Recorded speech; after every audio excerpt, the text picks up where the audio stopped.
Everybody, this is Jim at SP500chart.com using time-honored techniques to understand modern markets, featuring daily technical analysis videos of the S&P 500 index.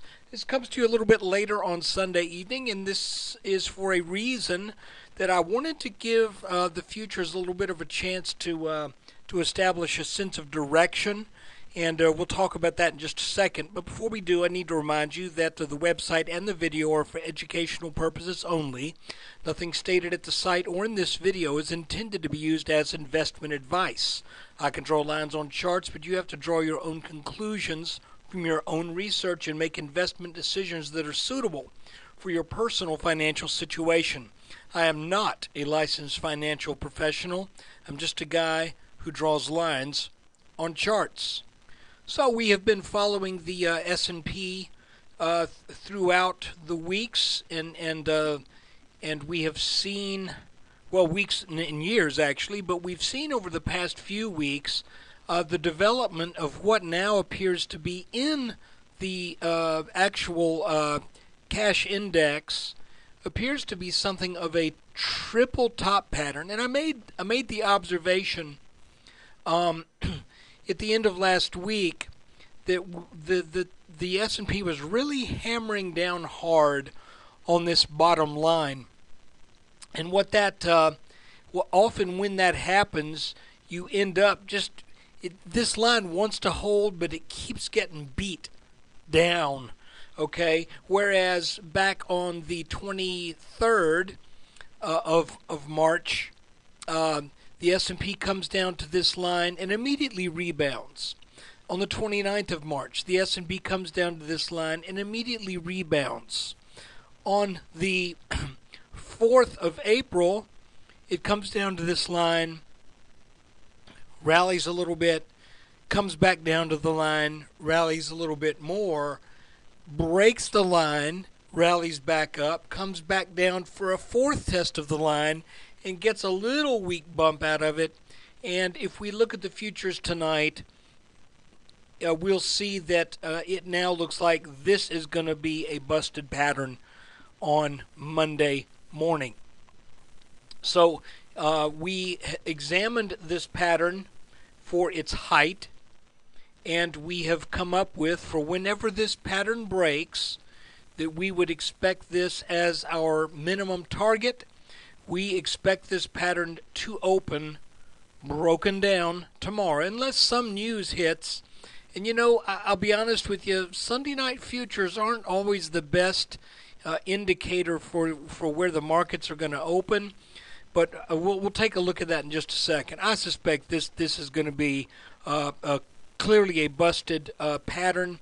And from this point, we're going to snap a horizontal line, and we come to a target of roughly 1368. Now this has a few other implications too, which we are going to take a look at in just a second. But I'm going to do something a little different right now. We're going to take a quick look. If I can figure out how to get this on my screen to fill up the screen, we're going to take a quick look at the futures chart. Okay, unfortunately, I cannot get this chart to fill up the screen the way I would like it to, but it really doesn't matter. You can see what I'm looking at here. We have in the futures what appears to be a pretty clear head and shoulders, and as of actually on the futures were open briefly on Friday in the morning.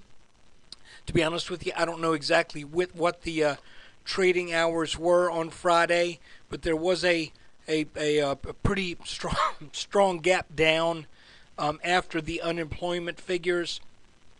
So you can see that the futures are currently about 1374. That's probably going to correlate to something around 1378, my guess.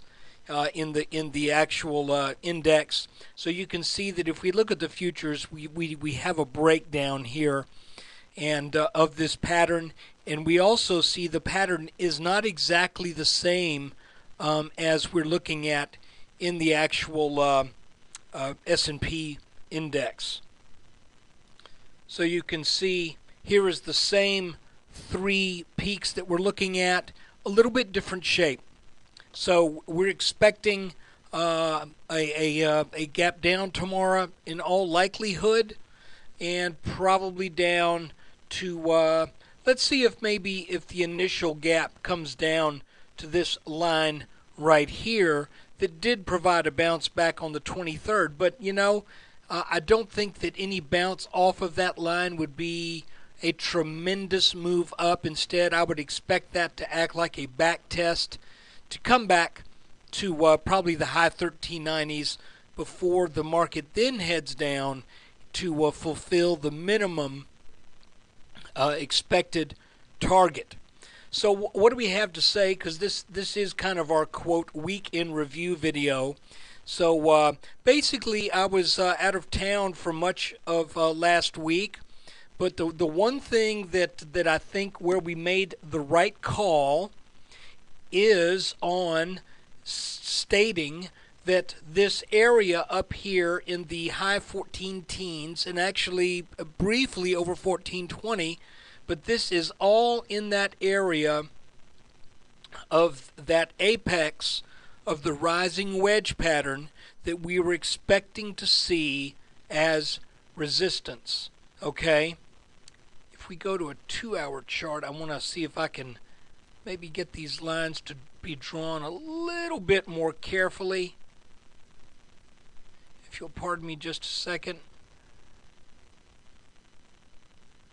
So you can see that we had an apex in the 14 teens, got briefly above that and tried to get over it twice, but it looks now like that is breaking down.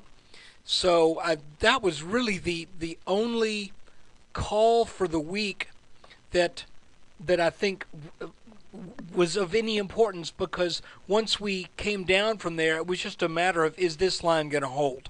So, because I think we definitely were expecting this line to be tested again.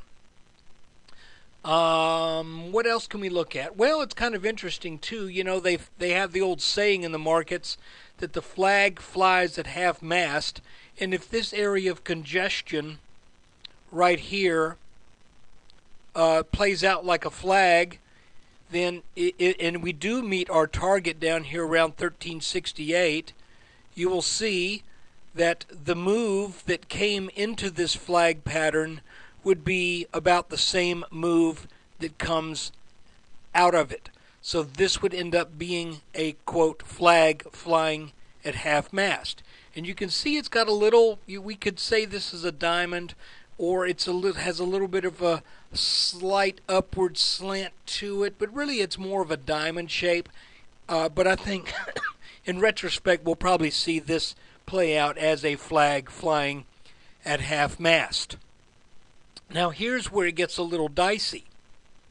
Looking at a daily chart, you can see that we've had a rising line right here that has provided pretty good support on 1, 2, 3, 4 occasions, starting way back on that early October panic low. And the question now becomes, what are we looking for? Because this move will break that line. Well, I made one little comment. Pardon me. I booked about 6,000 in miles in airplanes over the past week, and or week and a half, and just got upper respiratory stuff going on, which I tend to have anyway.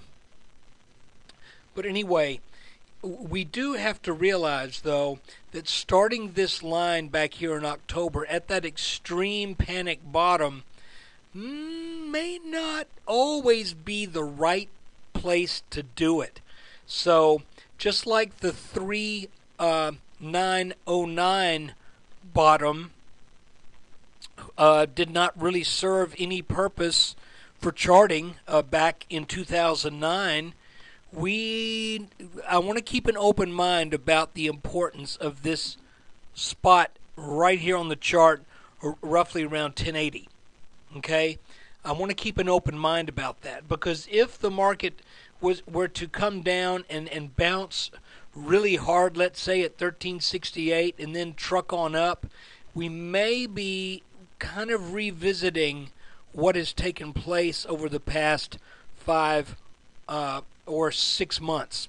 I'm not saying I'm going to. All I'm saying is these long candles here on the daily chart don't necessarily, well, let me put it in a different phrase it differently. Sometimes these moves at the extreme bottoms or extreme tops will overshoot. And you can see that that all of these bottoms do not line up. There's a little raggedness in here, so I can't tell you right now where that raggedness lies, whether or not this is the correct line or this is the correct line.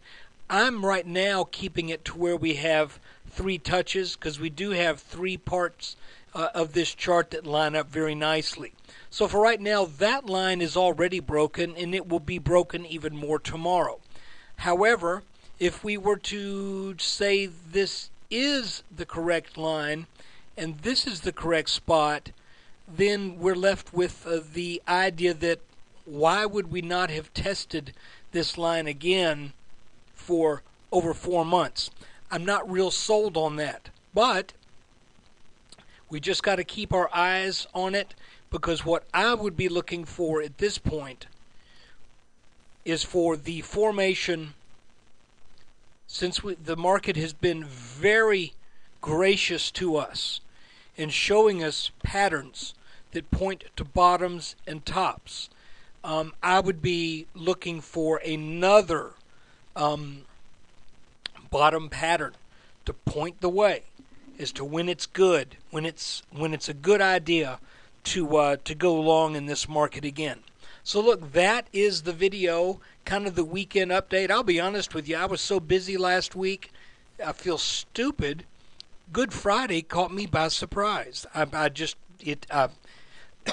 Maybe I was thinking it was going to be next week, or I'm not sure.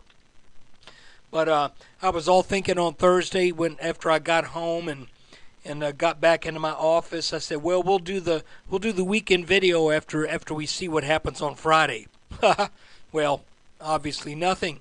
So therefore, I figured I'd go ahead and let the futures kind of lead the way to add a little bit of data to what we saw on the trading for Thursday of last week.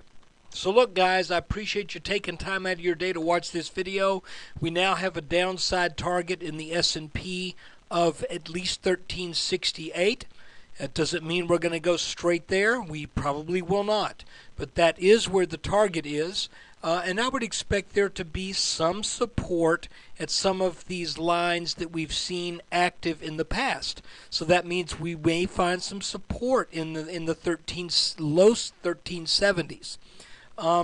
In the long run, now, I still would like to see, I would love to see a move kind of now, and in order for this to work, it's going to have to be pretty much a straight move down, and I'll tell you why. And I don't mean all in one day, but if the market were to establish a channel that would come down to about 1320, I would think that would be an ideal situation to expect a bounce in the low 1300s. What I do not want to see as a potential long would be a move down to 1340s and then another rally up and then 1340s break again, because that would mean we've made a head and shoulders pattern, and the target from this pattern would be significantly lower than where this blue line is going to be. So that would have a little bit of, that would carry with it some pretty strong bearish implications. But hey, where we are right here, we don't need to quite worry about that. But I just want to remind you, I'm keeping this line right here in mind, because if we make a head and shoulders pattern, then the jury is out as to whether or not we would even expect this 1320 to hold on a break of this line. there is a way that could happen, but it would mean we would end up with a market that has some fairly extensive sideways action. Okay, follow with me just a bit. If we were to have a left shoulder, a head, and then a right shoulder, then we could just kind of meander and slide down for a protracted period of time until we reach that level. But, you know, we just got to play it by ear and watch it. This is all speculation at this point. Well, it's all pretty much speculation anyway. But what I'm saying is any talk of a head and shoulders pattern right now is just kind of really looking way out into the future. We'll know about that in plenty of time. So I paused my screen capture program for a second, and I looked back and saw that I did not start it again. So I talked for about a minute, but I think where I was at, and correct me if I'm wrong, is we were talking about the possibility of a larger head and shoulders, but that's way out there. We're not really seeing that as a defined pattern yet, but it is a possibility. For right now, what we're looking for, however, as it appears fairly clear from the futures, this neckline right here is going to break, and we're expecting a move down to at least the 1370s. The actual minimum target is 1368. But these lines right here are probably going to run a little interference. So let's just see what the market gives us tomorrow. Thanks for watching. And thanks for subscribing. And y'all take care. There'll be another video after the close tomorrow.